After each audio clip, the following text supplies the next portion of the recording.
de-escalate the situation in the north, to help move forward in a way to the benefit of Kosovo and to regional stability. And we are concerned that the government of Kosovo has not responded positively to those requests. I also want to make the point that it isn't just the United States that is asking. You know, what's happened just in this week is reasonably extraordinary. Since Monday, Prime Minister Kurti has met with the British Foreign Secretary, has spoken with Secretary of State Blinken, has spoken with the President of the European Council, Ursula von der Leyen. There's been public statements by the Secretary General of NATO. So basically, the configuration of the institutions to which Kosovo seeks to join someday, which we wholeheartedly support, and the friends of Kosovo, the countries and institutions that have most played a role in supporting Kosovo on this trajectory, are all asking Kosovo, this government, to take some specific actions to implement this three-point plan from the EU. We're puzzled. It's hard for us to understand why that isn't being responded to in a positive way, and it doesn't seem to be. Puzzled is the word to describe it? Well, that's the word I just used. I'm puzzled. I'm trying to figure out why. It's fairly unique for a government of Kosovo not to be responsive to this constellation of actors, all of whom have Kosovo's best interests at heart. So, yeah, I'm puzzled, concerned. I want to avoid a situation, you know, at the tail end of this letter from the Senate, and I brought a copy. Let me read a sentence to you that I think is really important. You have it on the screen as well. Okay, it's near the end, so the second page, if you go to the back. Yes. We do not see this recent episode of tensions as a temporary aberration in the bilateral relationship. We see this as a defining moment in the trajectory of our relations with both countries.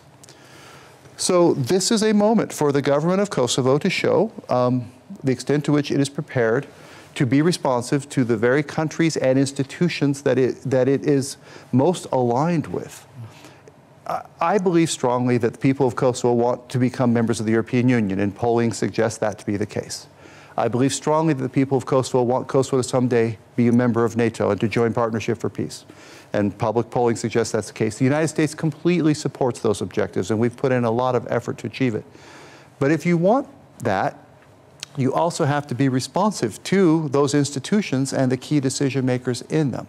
And that goes back to why we're puzzled, why we're concerned, why we want to see the government be responsive to the recommendations and requests from us, from the UK, from the European Union, and others to take these difficult steps to implement this three-point plan.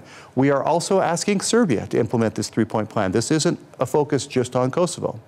We're asking both sides to do things that de-escalate, that reset, that help us move past the current crisis, which is deeply disconcerting, and get us to a place where we are focused on where we were a few months ago, the full implementation by both sides of the Ohrid Agreement, which creates the right pathway for this trajectory towards European and Euro-Atlantic institutions for Kosovo. And what if we still won't see a response from Kosovo government and also from the Serbian side for the request towards them? Well, as you saw in the letter from the senators, if the fundamental building blocks of this relationship are not reciprocated, we urge you, and this is a letter to the President, to consider further steps to limit those relationships as we've outlined above. So I don't want to get into specifics of what would come next, and I don't want to go there.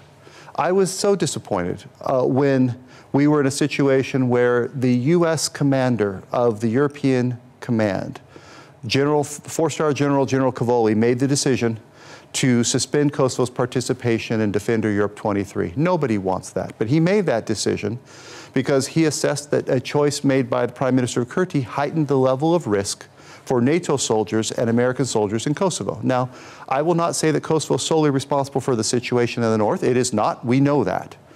But Kosovo has contributed to this situation, and so he made this decision. I don't want to see another decision like this again.